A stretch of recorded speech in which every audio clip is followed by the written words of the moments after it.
اور پہلے پیج کے اوپر سب سے پہلے انہوں نے اس چیز کو کھولا ہے کہ جو لوگ اللہ تعالیٰ کے دین کو چھپاتے ہیں اور دین کے دلائل چھپاتے ہیں ان کے اوپر اللہ تعالیٰ نے یعنی کہ لعنت کی ہے، ان کو عذاب کی وعید دی ہے، ٹھیک ہے نا۔ اس کے کنٹیکسٹ میں انہوں نے ایک آیت لیا قرآن مجید، فرقان حمید کی ایک حدیث اور سلف کا فہم۔ تو سورۃ البقرہ کی آیت نمبر 159 اور 167، 159 160، اعوذ باللہ من الشیطان الرجیم، بسم اللہ الرحمن الرحیم۔ بے شک جو لوگ ہماری نازل کی ہوئی واضح آیات اور رہنمائی کی باتوں کو چھپاتے ہیں، جبکہ ہم نے تو کتاب میں اسے لوگوں کے لیے خوب بیان کر دیا، تو انہی لوگوں پر اللہ تعالیٰ کی لعنت اور تمام لعنت کرنے والوں کی لعنت ہے۔ اللہ تعالیٰ کی ذات فرما رہی ہے کہ ہم نے اس قرآن میں واضح آیات بیان کر دی ہیں جو رہنمائی ہے لوگوں کے لیے۔ اس قرآن کی آیات کو واضح لوگوں کے لیے بیان کر دیا ہے کتاب میں کھول کر، کوئی اس میں یعنی کہ دو بچار والی بات نہیں ہے، بالکل اوپن، دودھ کا دودھ پانی کا پانی کر دیا ہے اس قرآن کو نازل کر کے، اور اس کی ہر آیات واضح ہے اور آسان ہے۔ اور اس کے باوجود جو لوگ ان آیاتوں کو چھپا لیتے ہیں، مثال کے طور پر میرا جو نا وہ زیادہ تر تعلق علماء سے رہتا ہے، اور جب کوئی بھی یعنی کہ فرض کرے اہل حدیث کا علماء ہے، وہ کوئی ایسا جب کوئی مسئلہ بیان کرے گا جس میں اگرچہ وہ مسئلہ ہوگا تو قرآن و حدیث کے مطابق، قرآن و حدیث میں لکھا ہوگا، لیکن وہ سپورٹ کر رہا ہوگا بریلویوں کو، تو وہ جو اہل حدیث کا عالم ہوگا تو وہ اس کو بیان نہیں کرے گا، چھپا جائے گا، کیونکہ وہ اپنے فرقے کی یعنی کہ اس نے سائڈ لینی ہے، ٹھیک ہے۔ اسی طرح اگر کوئی یعنی کہ کسی بھی فرقے کا کوئی عالم دین ہے، وہ کوئی ایسی بات کرے جو لکھی تو قرآن و حدیث میں ہو، لیکن وہ جو ان کے بزرگ بابے ہیں انہوں نے جو اپنی کتابوں میں لکھا ہے ان کے یعنی الٹ ہو، تو وہ قرآن و حدیث کی تعلیمات کو چھپا دے گا اور اپنے بزرگ بابوں کی تعلیمات کو بیان کر دے گا۔ اور بعض رات ایسے ہیں فرقے پرست، وہ کہتے ہیں کہ ہمارے بزرگوں کے آگے ہماری آنکھیں بند ہیں، اگر کوئی ہمارے بزرگوں کی کتابوں میں جو لکھا ہے اس کے مقابلے میں ہمیں قرآن و حدیث دکھائے تو قرآن و حدیث کو ہم چھوڑ دیں گے، اپنے بزرگ بابوں کے اقوال کو لے کر چلیں گے، ٹھیک ہے۔ تو اللہ تعالیٰ ذات بیان کر رہی ہے کہ جو لوگ ہماری نازل کی ہوئی واضح آیات اور رہنمائی کی باتوں کو چھپاتے ہیں، یعنی کہ علماء حضرات، جبکہ ہم نے تو کتاب میں اسے لوگوں کے لیے خوب بیان کر دیا، تو انہی لوگوں پر اللہ تعالیٰ کی لعنت اور تمام لعنت کرنے والوں کی لعنت ہے۔ تو اللہ تعالیٰ فرما رہا ہے کہ پھر ایسے علماء جو اپنے فرقے بچانے کے چکر میں یا اپنے علماء کی یعنی کہ بزرگ بابوں کی محبت کے چکر میں یا اس چکر میں کہ کہیں انہوں نے کوئی اگر حق بات بیان کر دی، ٹھیک ہے، تو مسجد کمیٹی اس کو یعنی کہ فارغ کر دے گی، ٹھیک ہے نا، تو وہ اپنی روزی بچانے کے چکر میں لوگوں سے حق بات چھپا لیتے ہیں، تو ایسے لوگوں پر اللہ کی لعنت، تمام لعنت کرنے والوں کی لعنت، سوائے ان لوگوں کے جنہوں نے توبہ کر لی اور اپنی اصلاح بھی کر لی اور اس کو بیان کر دیا، یعنی کہ جو وہ علم چھپاتے تھے، تو میں بھی ان پر مہربان ہو جاؤں گا اور میں بہت توبہ قبول کرنے والا بہت مہربان ہوں۔ اللہ تعالیٰ ذات بیان کر فرما رہے ہیں کہ صرف ان لوگوں کے علاوہ جو یہ کام کرتے آ رہے تھے نا شروع سے، یعنی کہ جنہوں نے اپنی زندگی میں یہ کام کیا کہ حق بات چھپا لی کسی بھی وجہ سے، چاہے فرقے کی وجہ سے، چاہے اپنی تنخواہ بچانے کے چکر میں یا اپنے بزرگ بابوں کے اقوال بچانے کے چکر میں، اگر یہ لوگ توبہ کر لیں،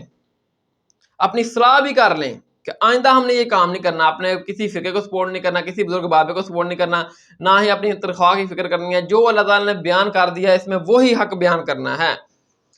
اور اس حق کو بیان بھی کر دے، لوگوں کو بتائے بھی کہ یہ اصل بات تھی، پہلے ہم آپ کو یہ بات بتاتے تھے، اس کی ریزن یہ تھی، اب حقیقت یہ بات ہے کہ قرآن میں یہی حق اور سچ لکھا ہے۔ تو اللہ تعالیٰ فرما رہا ہے تو میں بھی ان پر مہربان ہو جاؤں گا اور میں بہت توبہ قبول کرنے والا ہوں، تو میں ان کی توبہ قبول فرما لوں گا، لیکن وہ پہلے توبہ کرے گا، اپنی اصلاح کرے گا کہ آئندہ یہ گیم نہیں ڈالنی، اور اس علم کو بیان بھی کر دے جو وہ چھپاتا تھا، ٹھیک ہے، تو اللہ تعالیٰ ان کی توبہ قبول فرمائے گا۔ اگر نہیں کرتے تو چاہے جتنے مرضی مجبور ہیں، اللہ تعالیٰ کی ان کے اوپر لعنت ہے اور تمام لعنت کرنے والوں کو بھی ان کے اوپر لعنت ہے جو لوگ قرآن مجید فرقان حمید کی آیات کو اور دین مصطفیٰ صلی اللہ علیہ وسلم کو چھپاتے ہیں۔ اسی کنٹیکسٹ میں ایک حدیث ہے، یہ حدیث مشکات میں ہے 223، اس کا نمبر ہے 223، کہ نبی علیہ السلام نے فرمایا کہ جس شخص سے کوئی علم کی بات پوچھی جائے اور اس کو معلوم بھی ہو اور اس کے باوجود وہ علم کی بات چھپا جائے تو روز قیامت اللہ تعالیٰ اس کے منہ میں آگ کے لگام ڈالے گا۔ جس بندے سے یعنی کسی عالم سے کوئی علم کی بات پوچھی جائے، علم کی بات اس کو معلوم بھی ہو، لیکن وہ صرف اس وجہ سے نہ بتائے کہ اگر میں نے یہ بات بتا دی، میں اہل حدیثوں کا عالم ہوں، میں بریلویوں کا عالم ہوں، اور یہ جو بات ہے یہ سپورٹ کر رہی ہے شیعہ کو، اگر میں نے یہ بات بتا دی کہ یہ شیعہ جو کہہ رہے ہیں یہ حق ہے، یہ سچ ہے، اگرچہ وہ قرآن و حدیث میں لکھا ہوگا، تو یہ قرآن و حدیث کا جو شیعہ کا ریفرنس ہے یہ حق ہے، یہ سچ ہے، تو شیعوں کی سپورٹ ہوگی، لہذا وہ قرآن و حدیث کو چھپا جائے شیعوں کی مخالفت میں، اپنے فرقے کی محبت میں قرآن و حدیث کو چھوڑ دے، یا اپنے بزرگ بابوں کے قوال کے چکر میں کہ یہ میرے بزرگ بابے کا قول ہے، اگر میں نے بزرگ بابے کو غلط کہا، اگرچہ قرآن و حدیث کے مطابق وہ غلط ہوگا اس کا قول، تو وہ اپنے بزرگ بابے کے قول کو صحیح کہے اور قرآن و حدیث کو وہ چھپا جائے لوگوں سے. ٹھیک ہے، تو ایسے جو عالم دین ہوں گے، جو لوگ ہوں گے، ان کے منہ میں روز قیامت آگ کے لگام ڈالی جائے گی. ٹھیک ہے، آپ آ جائیں سلف کا فہم. سلف میں ہمارے جو سلف ہیں وہ امام مسلم ہیں، المتوفا 261 ہجری 261. ان کے شاگرد نے جب ان سے کہا کہ آپ ایک ایسی کتاب لکھ دیجئے جس میں بالکل صحیح احادیث موجود ہوں، کیونکہ کتبہ احادیث تو بہت موجود ہیں جن میں صحیح حدیث بھی موجود ہیں، ضعیف حدیث بھی موجود ہیں. تو امام مسلم نے کہا کہ جب میرے شاگرد نے مجھ سے یہ بات کی تو میں نے سوچا اس کا سب سے بڑا فائدہ تو مجھے ہی ہوگا. پھر انہوں نے کہا کہ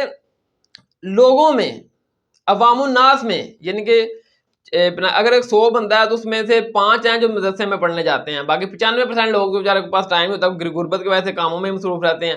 تو وہ جو 95% لوگ ہیں جو غریب ہیں، مدرسوں میں پڑھنے کے لیے نہیں جا سکتے، عربی ان کو نہیں آتی، ان کو کوئی نالج ان کو نہیں آتا، وہ بیچارے ان کو پتہ نہیں ہے کہ یہ حدیث جو ہے یہ صحیح ہے یا ضعیف، تو وہ کیسے دین کا مطالعہ کریں گے اور کیسے وہ دین سے استفادہ کریں گے. تو پھر امام مسلم نے کہا کہ پھر میں نے سوچا کہ میں ایک ایسی کتاب لکھ دوں جس میں صرف اور صرف صحیح الاسناد احادیث ہوں، ضعیف کا چکر ہی نہ ہو. تو انہوں نے پھر صحیح مسلم لکھی، اور انہوں نے لکھا کہ میں خاص عوام الناس کے لیے لکھ رہا ہوں، وہ عوام جو یعنی کہ مدرسے میں پڑھنے کے لیے نہیں جا سکتی اور جن کو معلوم نہیں ہے کہ صحیح حدیث اور ضعیف حدیث میں فرق، تو وہ عوام دن میں کام کرے اور رات کو آ کر دین کا مطالعہ کریں اور صحیح مسلم پڑھیں، اور اس میں صرف صحیح الاسناد حدیث ہیں، کوئی ضعیف والا چکر نہیں ہے، اور اس دین کو سیکھے اور اس پر عمل کرے. پر مولوی کہے گا کہ نہیں، وہ اپنی جو نا وہ اتنا مشکل کر کے دین کو بتائے گا کہ دین یہ سیکھنے کے لیے پہلے 35 علم حاصل کرنے ضروری ہیں، 35 کا نام اس سے پوچھے کو خود نہیں پتا. ٹھیک ہے، تو بس وہ اس قسم کی الجھنوں میں الجھا کر رکھے گا کہ نہیں یہ ایسے ہے، فلاں ایسے ہے، یہ ایسے ہے، یہ ایسے ہے، آپ پہلے مدرسے میں جائیں، پھر یہ کام کریں، پھر یہ حالت آپ نے یہ ہوگی کہ مدرسوں میں پڑھ کے آئے ہوں گے اور جو دین بیان کر رہے ہوں گے لوگ آگے ہنس رہے ہوں گے کہ یہ کیا دین بیان کر رہے ہیں. یہ ان کی مدرسوں کی ٹوٹل ڈگری کی حیثیت ہوگی. اگر کسی اہل حدیث کے جو بہت بڑے عالم ہیں، ساجد میر صاحب لگا لیں، اب یہ نور پوری صاحب لگا لیں، جو پی ایچ ڈی ہولڈر ہیں،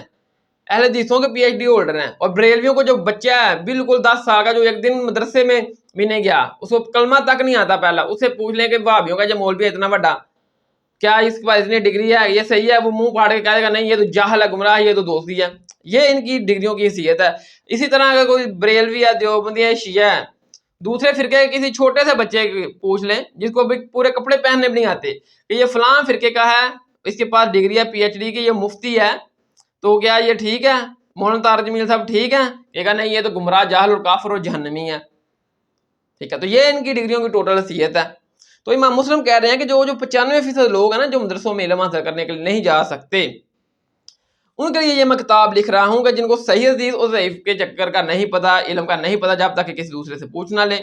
تو وہ لوگ بھی صحیح مسلم پڑھ کے دین کا استفادہ حاصل کر سکتے ہیں. ہاں اگر اس کے باوجود کسی کو اردو بھی صحیح طرح پڑھنے سمجھ نہیں آتی تو وہ کسی علماء کے پاس جا کے اس کو اسٹڈی کر سکتا ہے، پوچھ سکتا ہے. ٹھیک ہے، لیکن میں یہ نہیں کہہ رہا کہ بالکل علماء کے پاس آپ نے جانا ہی نہیں ہے. دین کا مسئلہ پوچھنے کے لیے اگر آپ کو نہیں سمجھ آ رہی ہو آپ جا سکتے ہیں، لیکن علماء نے جو ڈونگر جا رکھا ہے نا کہ کسی کو دین کے نیڑے تک نہیں لگنے دینا، بس جی پہلے اتنی علم حاصل کرو، 35-36 علم حاصل کرو، پھر مدرسوں میں جاؤ، فلاں کرو، ایسے کرو، اور ڈگریاں حاصل کرو، ایسے کرو. ٹھیک ہے نا، اگر کریں ضرور کریں، لیکن اگر بندہ ہے وہ دن بھر کاروبار کرتا ہے اور شام کو اس کے بعد چند ایک منٹ یا سیکنڈ یا گھنٹے جس میں وہ دین کا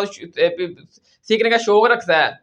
تو آپ اس کے اوپر بندیاں لگا رہے ہیں کہ نہیں آپ گمراہ ہو جائے گے، ایسے ہے. تو پھر اپنی ڈگریوں کو بھی پہلے جسٹیفیکیشن دو کہ تمہاری ڈگریوں کو دوسرے فرقے والے نہیں مانتے بلکہ تمہیں گمراہ، کافر اور جہنمی کہتے ہیں. تو امام مسلم کا جو سلف کا فہم تھا وہ بھی یہی تھا کہ میں یہ کتاب عام عوام کے لیے لکھ رہا ہوں، عام عوام جو اس کو پڑھے اور اس سے دین کا استفادہ حاصل کرے، جو میرے جیسے لوگ ہیں. صحیح مسلم کے مقدمے میں امام مسلم نے لکھا ہے. تو سلف کا فہم آپ نے دیکھ لیا. سب سے پہلے تو